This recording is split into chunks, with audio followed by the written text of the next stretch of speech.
वृक्ष हो ना, उसकी जड़ में रोज जैसे हम लोग तुलसी पर दीपक जलाते हैं। अच्छा, कितने लोग तुलसी पर दीपक जलाते हैं? हाथ उठाकर बताएं।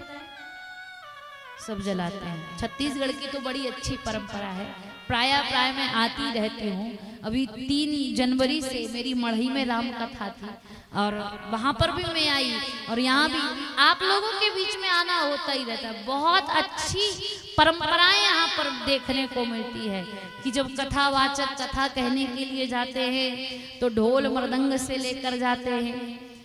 जब वो कथा कहकर अपने स्थान पर, अपने निवास पर पहुंचते तो वहां व्यास रूप मानकर, भगवान का रूप मानकर उनकी आरती उतारी जाती है। मैं भी जब रोज जाती हूँ तो पांडे माता जी के यहाँ जब हम रुके हैं, जिनके यहाँ पर, तो भाभी और माता जी और आपकी जो बहनें, जो परिवार के लोग हैं, जो भाभी सजी भाभी साथ में जाती हैं, तो सब लोग आरती उतारते। मैं वो कल कहने लगी, रोज रोज ये क्या आरती? तो माता जी कहती हैं, दीदी जी परंपरा बनाई है तो निभाने दीजिए। बड़ा अच्छा लगता है ये देखकर। मैं देखती हूँ जब हम लोग कथा कहने के लिए आते हैं तो लगभग हर गली में, हर घर के सामने माताएं बहनें रंगोलियां बना कर रखती हैं, चौक बना कर रखती है। और ये परंपरा सनातनी है। ये ब्रह्म मुहूर्त के समय में माताएं बहनें अपने दरवाजे के सामने दरवाजे को लीप कर, आंगन को लीप कर, गऊ के गोबर से और आटे से चौक बनाया करती, रंगोलियां बनाया करती थी। क्यों? हमारे पूर्वज, हमारे बुजुर्ग कहा करते थे कि ब्रह्म मुहूर्त के समय देवता सृष्टि में भ्रमण के लिए आते हैं। वो देखने आते हैं किस घर में साफ सफाई है, किस घर में भगवान की पूजा की जा रही है, किस घर में गौ के गोबर से लीप कर रंगोली डाली गई है, किस घर के द्वार पर दीपक प्रज्वलित किया गया है। और जब देवता ये सब देखते हैं तो आशीर्वाद देते हैं, और आशीर्वाद जब देते हैं तो संतति और संपत्ति बढ़ती है, सुख बढ़ता है। यही नियम सायंकाल के समय जब हम दीप, आगे आप तुलसी की कथा जहां आएगी, वृंदा और तुलसी की कथा, तो आप सुनेंगे।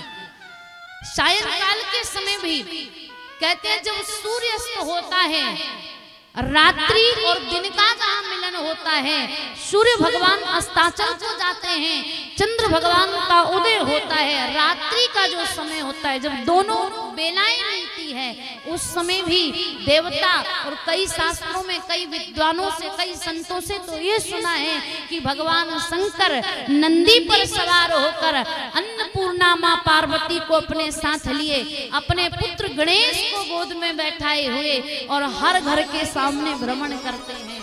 कौन भगवान का कीर्तन कर रहा है, कौन दीपक प्रज्वलित किया है, कौन भगवान का भजन कर रहा है, भक्ति कर रहा है, और कौन क्या कार्य कर रहा है, उसके अनुसार भगवान हमें आशीर्वाद देते हैं। कहते हैं जब सायंकाल होता है तो सायंकाल के समय जो सूर्यास्त और सूर्योदय की बेला होती है, चाहे ब्रह्म मुहूर्त हो चाहे संध्या बेला हो, उस समय में हमें सोना नहीं चाहिए। कई लोग होते हैं सायंकाल का समय एकदम भगवान सूर्य अस्ताचल को जा रहे हैं और सोते रहते हैं अपने घर में। सोना नहीं चाहिए। जो सूर्योदय के समय, सूर्यास्त के समय सोते रहते हैं, उनका रोग बढ़ता है।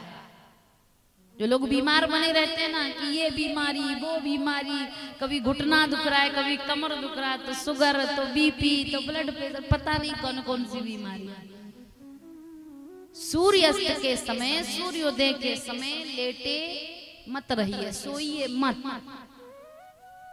आप जहां हैं अपनी जगह पर उठकर बैठ जाइए और सूर्योदय, सूर्यास्त के 12 मिनट पहले से 12 मिनट बाद तक भगवान का भजन कीजिए। जिस भगवान को भी आप मानते हो, सीताराम, राधे श्याम, चाहे शंकर जी, चाहे देवी जी, चाहे गणेश जी, चाहे जो भी,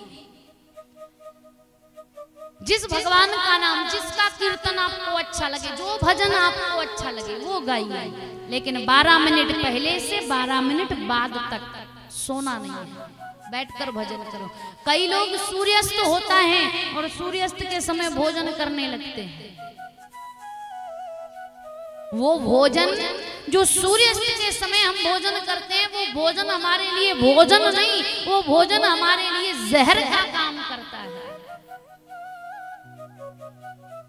उस भोजन से हमारा शरीर में बल नहीं आता, शक्ति नहीं आती, ताकत नहीं आता। वो शरीर से, उस भोजन से हमारे शरीर में रोग आता है। इसलिए सूर्यास्त के समय हमें भोजन नहीं करना है, भगवान का भजन करना। वो जो समय होता है वो केवल भगवान के लिए। कई लोग पढ़ते रहते हैं, पढ़ेंगे इस समय में, पढ़ना भी नहीं चाहिए। सूर्यास्त के समय केवल भगवान का भजन कीजिए।